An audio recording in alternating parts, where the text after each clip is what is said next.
All right, Elana, thank you so much for joining me today. I'm so glad to have you here.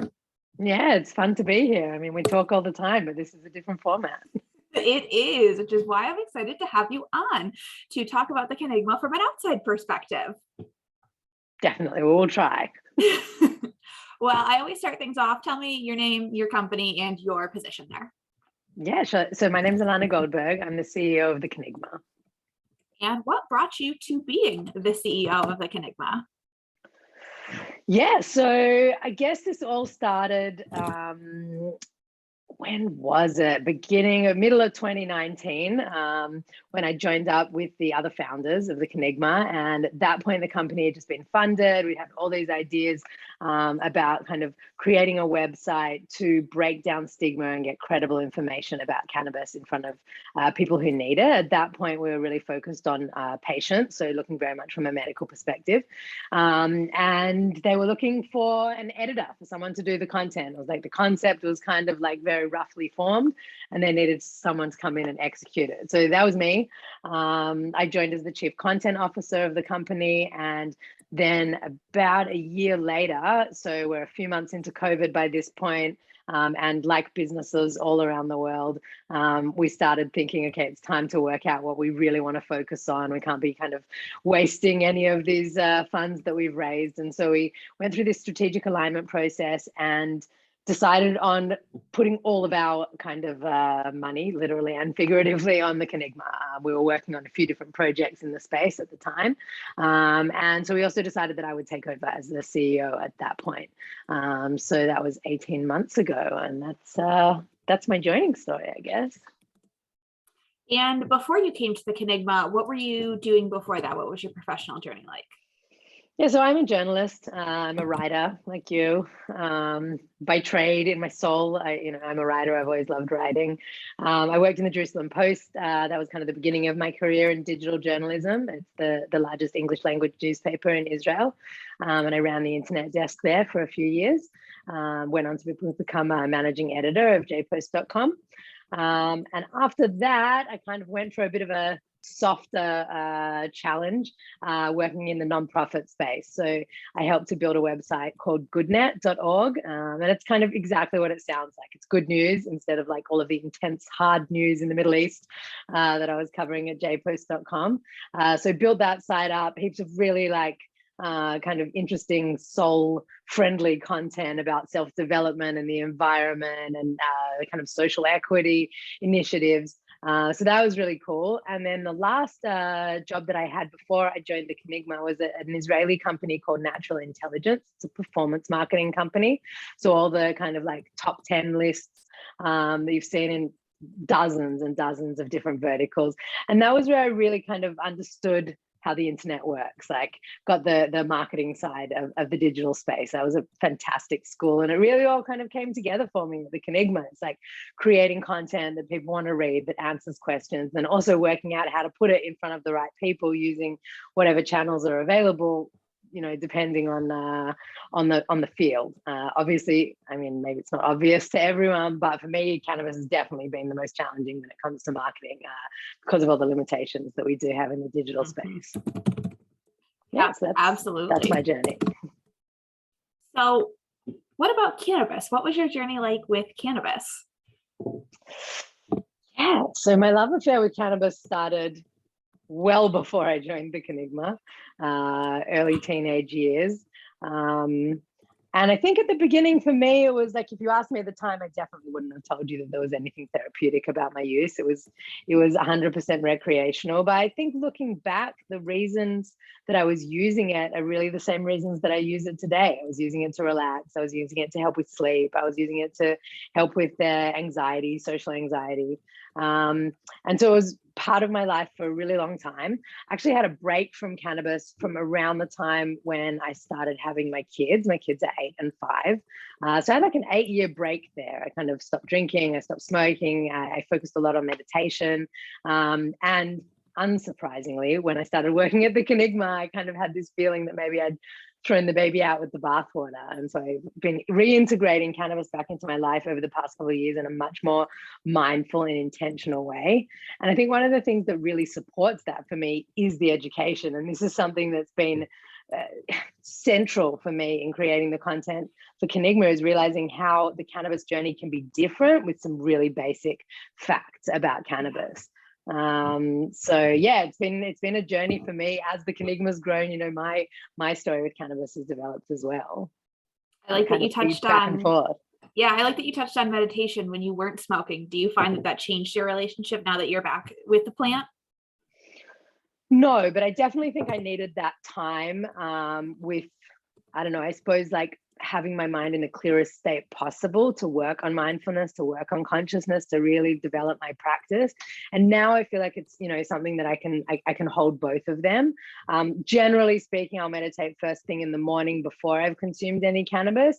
And then there's different types of meditation that I like to play around with when I have consumed, but it's less of that like hardcore vipassana, which makes up the bulk of my practice.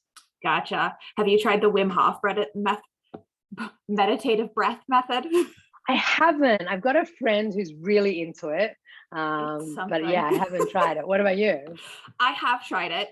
It is something. It is a very active form of breath work. It is all consuming because it's strange. Like it's strange. It's just saturating your O2 levels to like spike and drop your oxygen levels in the blood. And if you've consumed cannabis prior to doing it, it's a very intense sensation. Wow. All right. I got to try this. I mean, I've had experiences. Cannabis is not the only mind altering substance I've consumed.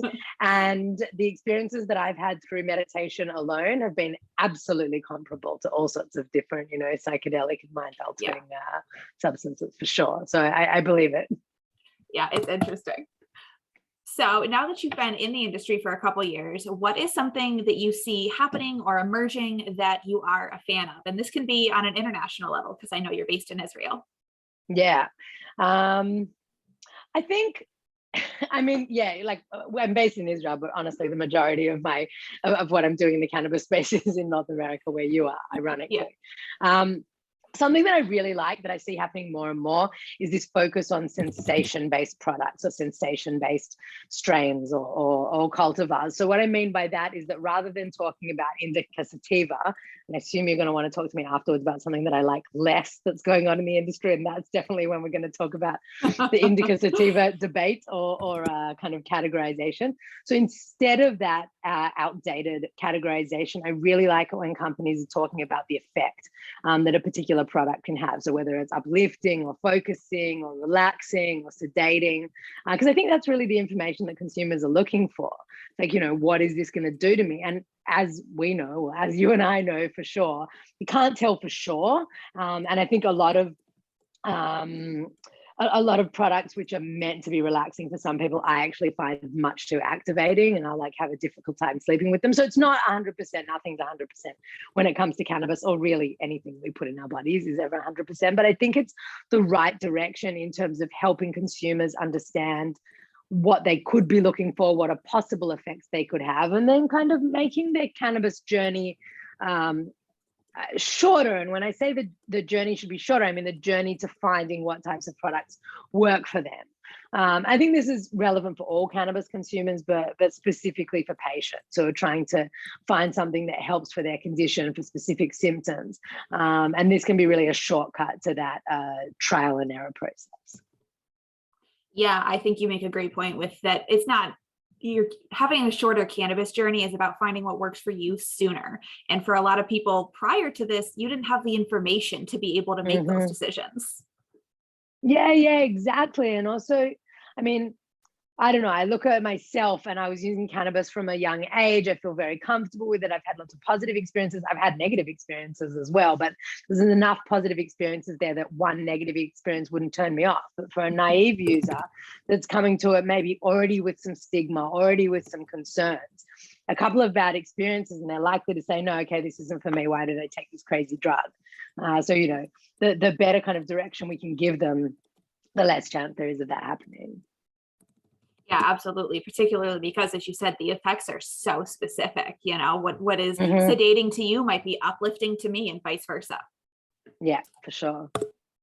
Well, you were spot on. Now I want to know something you see that you don't like. Yeah, so I really feel like we have to stop using the indica sativa delineation.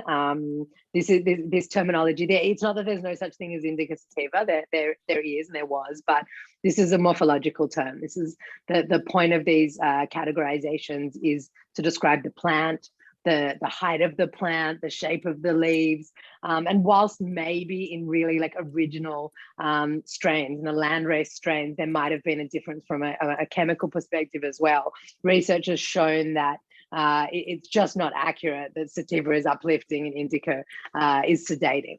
It's much more about the combination of cannabinoids, the THC and CBD, obviously, but also the minor cannabinoids, and then the terpenes, of course. So I think the more we can move to terminology, which is either sitting in this, in the type 1, type 2, type 3. If anyone who's not familiar with this, type 1 is high THC cannabis. Type 2 is balanced cannabis, so balanced ratios more or less of THC and CBD. And then type 3 obviously is high CBD, low or no THC. So I think giving kind of categorizations either in that or in the kind of sensation based naming that we mentioned before, I think this is just far more useful for consumers and more accurate as well, because really we all know there's no 100% sativa or 100% indica anymore. So we're saying everything is a hybrid, and we say it's a hybrid, it doesn't really mean anything. Yeah, absolutely. I know there's a colloquialism that indica will put you into couch, but I never found that to be true for me. That's the strain that can really, it's pure indica. Great. My heart rate's 150 and I'm just sitting here thinking about the demons coming to get me. Like, yeah, I'm exactly the same. And I'm lying in bed and like, great, I can't move, but I also can't sleep. Yeah, exactly. I was at a cannabis event over the weekend and I had one grower who was like, oh yeah, you'll love this indica, you'll love this sativa, but no, I don't have anything under 20% THC. And I was like, thank you so much for your time. I'm out of here. Right. Yeah. Yeah. So you know what works for you, but most consumers don't. No, it's that luxury of trial and error that I've had, and honestly, the information that I've gained by being in this industry that's allowed me to figure that out. Right. And that really shouldn't be kind of reserved only for those of us working in the space. Yeah, exactly. So one of the things that is talked about a lot in the cannabis industry, and I know we've talked about it at the Cannigma as well, is social equity in the cannabis space. So talk to me about how the Cannigma is pushing for social equity in this space. Yeah, for sure. So, I mean, first of all, we're quite a diverse group. As you know, we're based all around the world. We've got team members here in Israel is the core team. We've got team members in the States. We've got a couple of team members who work with us on a full-time basis from India as well. We have writers and scientific reviewers and contributors really all around the world, in Australia, in Europe, in Latin America. So I think that brings a lot of diversity in and of itself to the conversation, to our outlook. And so that's like the starting point for us. And I think it's also, it's part of the cannabis story this plant has been the part of cultures all around the world, has been a central part of spiritual practices. And so religious traditions. I don't need to go through the whole history with you, but I feel like it kind of weaves into the story of the plant as well. And then kind of from more of like a content perspective, we work with a number of different brands in the space that are Black owned, BIPOC owned, that are, it's not only working with them in terms of like promoting and supporting these types of businesses, but also promoting their social equity initiatives. Sorry, getting over a little bit of a cough here. I'm like trying to mute myself in between, but not a problem. Don't always catch it. And one of those examples that I want to highlight is the work that we're doing with Parallel at the moment. So Parallel partnered with the MCBA on a social equity report. I know you are well aware of this, having created some of this content for Parallel and for the MCBA in the past couple of months.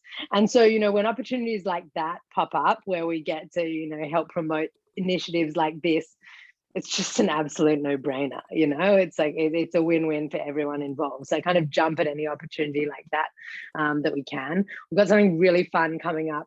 We're doing one of our product showcases, our second one for this year, in partnership with Parallel with the MCBA, which is going to be minority-owned brands. So I'm really looking forward to that one. I'm hoping that's going to be in the first week of May. And yeah, just trying to get involved wherever we can.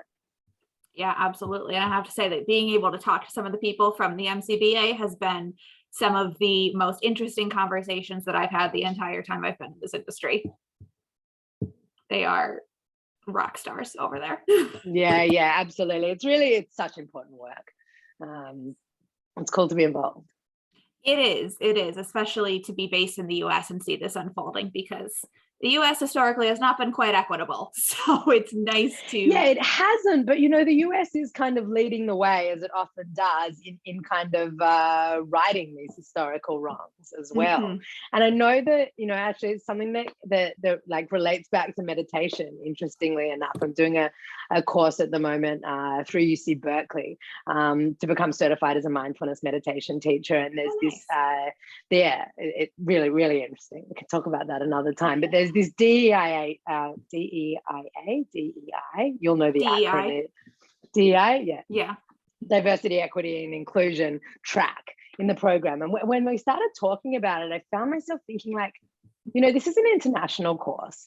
Why are we talking about something which is such a US story? This is like something that's going on in the US at the moment. And there's all of these terms, which to be perfectly honest, as an Australian living in Israel, I don't come across the terms microaggressions. I don't I've not heard of this concept of white guilt or like being a good white person or this is just not part of the lingo in the circles that I'm at. So I found myself really questioning, what does this have to do with me? And so as we dug deeper into it, I challenged myself on it. It was like, at first I felt this resistance to the topic, and then I challenged myself on it. It's like, hang on a minute.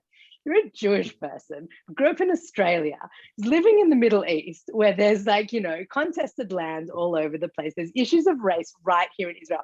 How can I possibly think this is not something that affects me? And so the kind of evolution of that journey for me has been understanding, well, okay, so we're not using the same terminology as what's going on in the United States at the moment, but these issues are real. And honestly, from what I see here through this new lens in Israel, it's like, the reason this conversation isn't happening here is because we're like 20 years behind here from starting to have any of those conversations. So, I mean, I agree with you. There's been all sorts of issues, obviously, in the States and continues to be. But I also think it's really positive that the ball's starting to roll, and that it is coming and being pushed from North America. Yeah, absolutely. I would definitely agree with you on that. We have more language to talk about these problems than we did 20 years ago. We have better and more equitable platforms to get this information out there. You're not dealing with the same gatekeepers that you were, 20, 30 years ago with trying to get on cable news at night just to spread your message. Yeah, absolutely. And then also in the other direction, it's from the grassroots direction. This is what people are asking for now. Yes, absolutely. Yeah, it's interesting to watch unfold, I'm sure, up closely and, from a distance. Yeah, definitely. And then also from a very personal level, it's like understanding our own reactions, going through our own journey. I know this is something that you talk about as well. Yeah, it's been a big part of my last couple of years. Yeah, it's like looking at your own privilege when it's never been spoken about like that is very confronting.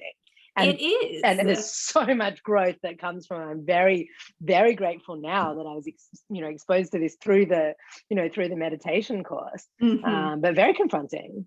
I love that they include that in the meditation course, because I think that is something that you have a lot of internal resistance to right away. Like, well, what do you mean I have privilege? I've struggled in my life. Things have been hard.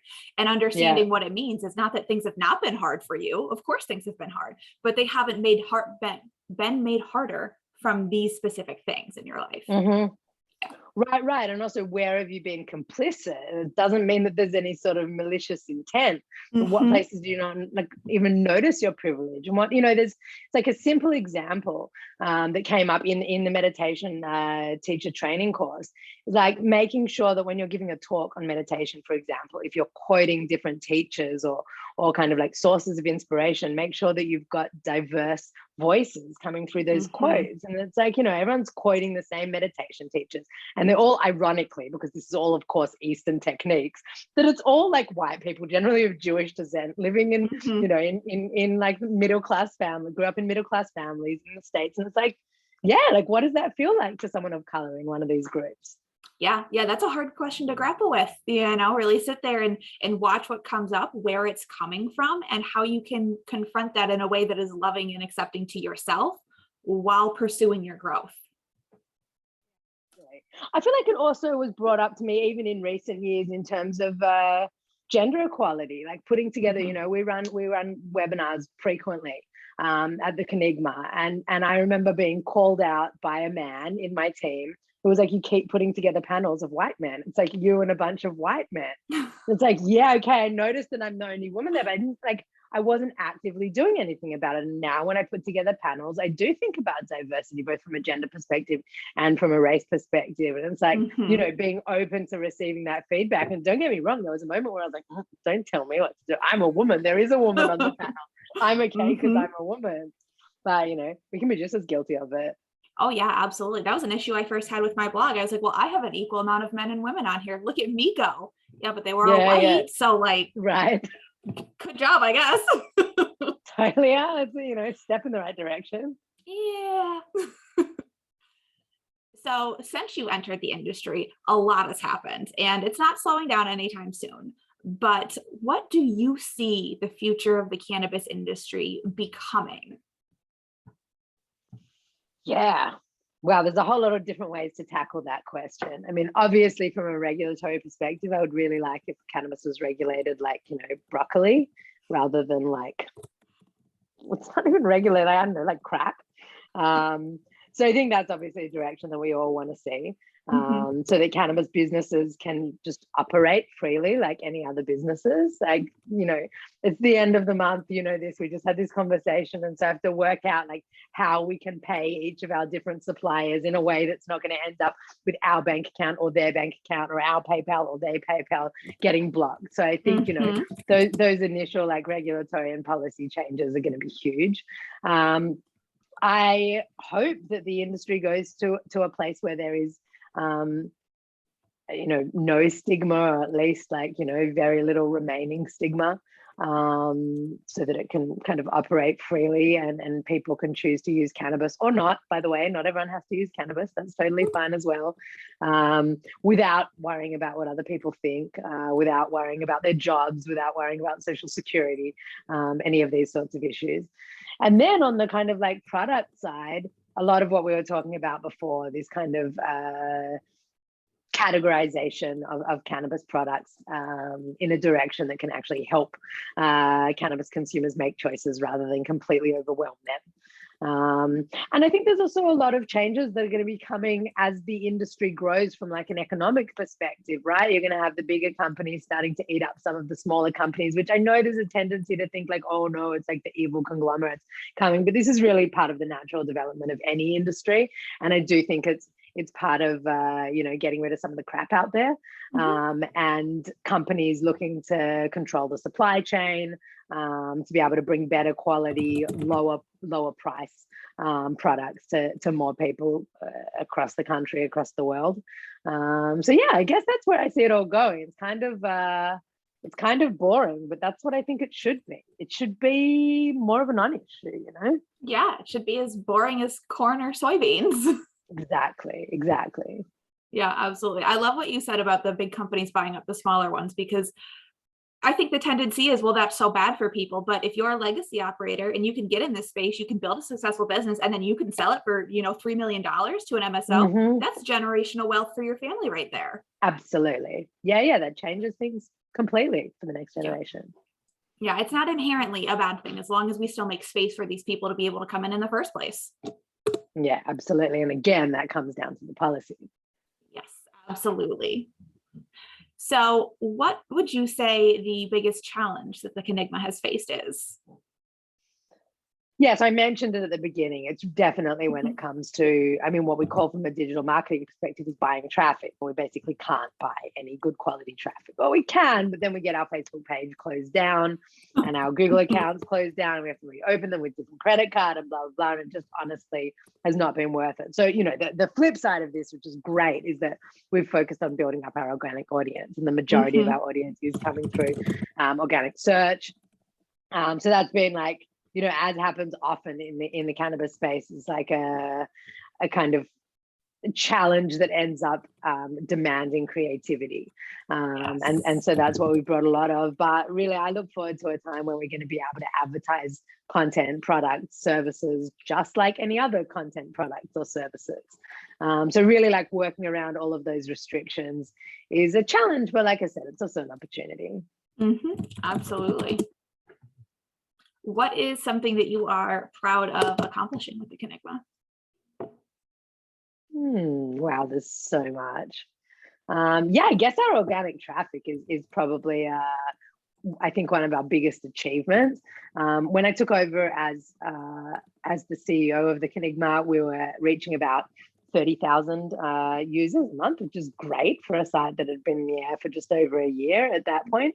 And now this past month, we finished with 550,000 unique users coming to the site. So it's just like insane growth. And what that means to me is that's 500,000 people every month coming to the website to get good quality answers to their questions about cannabis, whether it's like, how do I make weed gummies, or why does cannabis make my eyes red, or how do I decarb, or can cannabis help with anxiety? You know, it's just like people are asking questions and getting good quality answers. That's what we came here to do, and I'm super proud that we're able to, you know, answer those questions for so many people every month. I have pretty lofty goals. I want us to be getting, you know, closer to the 1 million mark by the end of the year, and then, you know, up and up from there.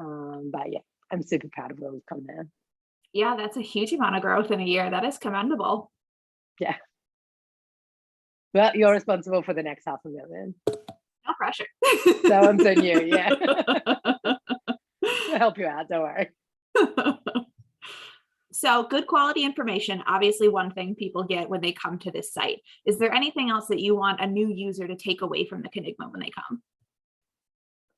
Yeah, so first of all, I mean, the site is designed in such a way that it's clean and it's clear, and that's what I want all of our messaging to be. And also, I feel like it's like a step away from these two extremes that tend to happen in the cannabis space of like, either it's medical, and then it's like we have to be very serious, and we have to pretend it's not a plant that you can have fun with, and we have to like just talk like doctors. Or on the other side, it's like we're totally stoners and there's nothing wrong with the plant and it's good for everything, and you know, we're super defensive and whatever. And so we're really trying to kind of take a line in the middle, and I hope that people get that feeling just by coming to the site. It's like looking around and having this feeling like, oh, that's interesting and that's cool and that piqued my attention, and it's all about weed, but it doesn't have to be like, you know, on one of these extremes. It can just be something that's like sitting in this health and wellness space, or, you know, it can be medical or it can be recreational, but it's kind of inclusive in that way. So that's one thing that I really want, like a vibe, I suppose, that I like to think that users get when they come to the site. And something else that we're working on excuse me, again, a lot at the moment is interactive tools. So we've got 2 interactive tools that are live on the site at the moment. One is to help consumers find the strain or the Cannabis or the cannabis product that's best for them. It's pretty simple at this point. It's like you answer a few questions and then you get what I kind of think of as like a chemical profile printout. So you get an answer which tells you something like, you know, you should try a type 2 product, which is, you know, dominant in limonene and pine, for example, my personal favorite. So that's one interactive tool we've got up on the site. Another one that we've got is helping users find the best consumption method for them. This is mainly aimed at new cannabis consumers. So again, just a few simple questions and then they get the answer they're looking for. And I think this is really like, obviously interactive content is fun. People like clicking on things. Engagement is good, keeps users on the website for longer, makes them, you know, feel like they're getting a personalized answer because they are getting a personalized answer. But it's also kind of comes from this understanding that I've had from years of working in digital content, that people consume information in different ways. You know, some people like to read. I'm always going to want to go in and read the articles. The tools are cute, but I'm going to want to read 5 articles, you know, to back up anything I see there anyway. Some people prefer videos, some people prefer like a passive content consumption mode like podcasts. And so really looking to have all of those different options on the website so that people can kind of find themselves and find the information that works best for them. So the kind of, I guess what I'm in a very long-winded way trying to explain here is that the ideal is for users to come to the website because they have a question that they want answered and leave with not just the answer to the question, but also what their next step is. So whether that's, you know, tips on what product to use, or maybe they need it, maybe depending on where they're living, maybe they need a medical card, or maybe they just need to know where the closest dispensary is. And we're looking at kind of like fitting in all of those pieces to the world of content that we have on the site at the moment. Really just one easily navigable content hub that's your one-stop for That's all things it, cannabis. the go-to. Exactly. My goodness. Well, I know how busy we are at the Cannigma. I know how much we're growing, but I would love for you to talk about what we have in the works over this next year, what's coming next. Yeah, absolutely. Wow, we have heaps of fun things coming up. So first of all, 2 things that are happening this month in April. Is it April yet? Not Next quite, month, but almost. Not quite. Maybe by the time you publish this interview, it will be. So we've got the Cannigma cookbook is about to be released. This is a downloadable, so it's a PDF. It's got our favorite recipes from the Cannigma, those that get the most traffic, and also those that we see as kind of the base recipes when it comes to the cannabis kitchen. And we've also teamed up with Chef Jordan Wagman, who's a James Beard nominated chef based in Canada, and he's creating 10 original recipes for this cookbook. We're just putting the final touches on it at the moment. So that's going to be released in a couple of weeks' time. So very excited about that one. And for 420, we have a very fun workshop coming up. You were part of the kind of what ended up being the trial for the workshop. We're working together with Simi Byrne. She's a pharmacist, also in the States, who is a yoga teacher as well. And she has this methodology, I suppose, technique that she works with called laughter yoga. And so the session that we're opening up to all of our followers, our readers, our viewers, is going to be a weed, laughter, and meditation session. So very much looking forward to that one. And yeah, I mean, I could babble on about a bunch of other things we have in the works, but we'll stick with April for now. And yeah, I can give you updates as the year goes along. That weed and laughter yoga is not like anything else you will do on 420. I can guarantee that. So much fun. It was an interesting trial run. I went into it and I was like, I think this name is pretty self-explanatory, but then you sit down and do it and you're like, this is out there. Yeah, totally. There's something like, kind of awkward about it to begin with. Yes. Actually, you know what? Not to begin with. There's something awkward about it all the way through. Simi is amazing.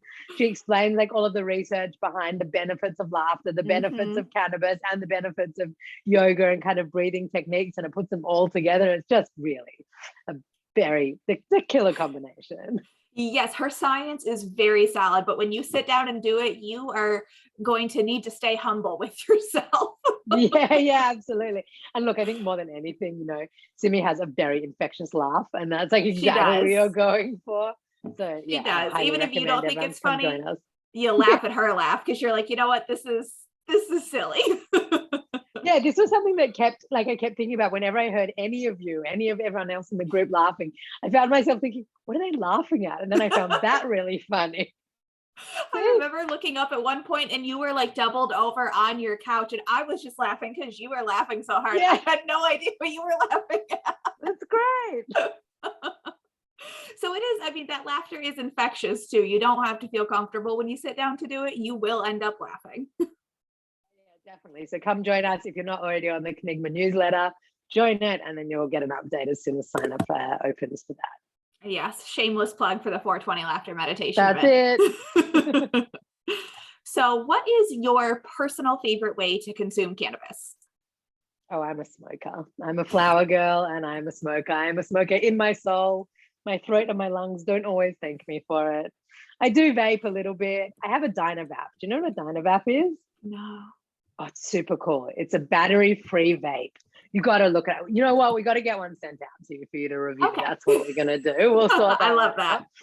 So it's got like a little, what do Americans call it again? A bowl. And then it's got this like, it's a very like slimline metal pen. And then it's got a metallic cap that goes over the bowl and you just heat it with a lighter. And it's got this brilliant, it's super simple. It clicks once when it's hot enough and then you stop heating it. Like it does, like if you like heat a piece of metal for too long, it like clicks when it goes. So they've like manufactured in this shape that like at the right temperature, it clicks, then you know it's time to stop heating it. can take like a nice long hit. Generally, you can get like a few cycles on the one bowl, and then you just like literally tap it out and fill it up again. It's like a kind of like a big one hitter. It's brilliant. It's like you don't have to, the whole experience for me, like once you start getting electronic things involved, it's like, I don't know. I don't want an electronic cup of tea. I don't want an electronic joint. I want to just like, kind of touch the plant. And it feels like this is a really nice in between. So I use that probably not as much as I should, but I use it sometimes, especially when it's cold and it's very convenient to be able to vape inside instead of going outside to smoke. But yeah, joints are, I mean, I used to be more of a bong girl in my younger days, and now there's nothing like a joint that you roll yourself. There's not. Oh, it's meditative, the whole process to grind really the flower, is, roll the joint, then smoke it. I mean, oh, it's a beautiful pause. Yeah. I will say though, something that I've enjoyed in a couple of recent trips to the States, that I don't enjoy them very much from a kind of environmental perspective, but the disposable vapes, there are some really nice ones out there with like resin. I don't know if you've been playing around with these as well. Just very convenient for like being out and about, generally a much gentler high as well, at least for my tolerance level. Can play around with obviously all the different flavors and types and whatever, and I do enjoy that as well. But yeah, you can't beat that kind of convenience. It is nice to have on hand, especially if you're traveling, because the flower does not travel as well. Yeah, definitely. And like if you're in a situation where you can't as convenient, listen, I can roll a joint give me a bud and papers and I can roll it while I'm walking. So it's not a huge amount of situations that I feel like I couldn't roll a joint in, but it's not always the best thing to be doing, to be like, grinding up in your hand and holding a filter like this. And yeah, absolutely. Particularly depending on where you are here, there's a lot of very non-smoking friendly areas in this country. Right, for sure. All right, this has been lovely. I have one more question for you, but before I get into that, is there anything else that you want to add or touch on that I haven't asked you? No, I think we covered a lot. This was really fun. Hit me with your last one. I know you are filled with fun facts about cannabis, so I want to know, what is your favorite fun fact about cannabis? I think what blew me away the most when I started kind of working on the Cannigma, pulling all the content together and starting, my own personal cannabis education journey, was the biphasic effect. Okay, so cannabis, like many other substances, can have not only different effects at different doses, but opposite effects at different doses. And this is something that, as a longtime cannabis consumer, actually made a lot of sense to me. But I kind of understood it from an experiential perspective, but actually understanding the theory was mind-blowing for me. So cannabis, for example, at a low dose can have an anti-anxiety effect, and then at a high dose can actually trigger anxiety and even paranoia. Also at a low dose, it can be very calming on the stomach, and at a high dose, we all know what greening out feels like. It's the opposite of calming the stomach.